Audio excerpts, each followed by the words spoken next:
Hello everybody, we're glad to welcome you on a HardReset.Info YouTube channel, and today I would like to demonstrate that you can mod people on Twitch.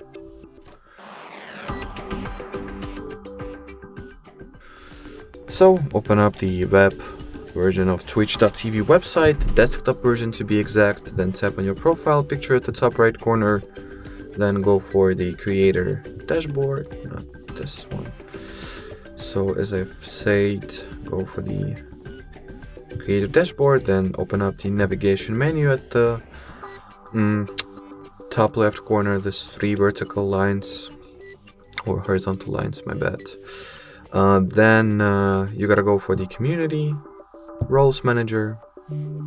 In here, tap on add a role.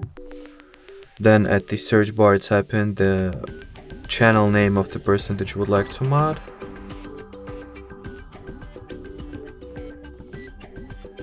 Then once this person is found, okay, I didn't enter the correct channel name, so let me re-enter it real quick.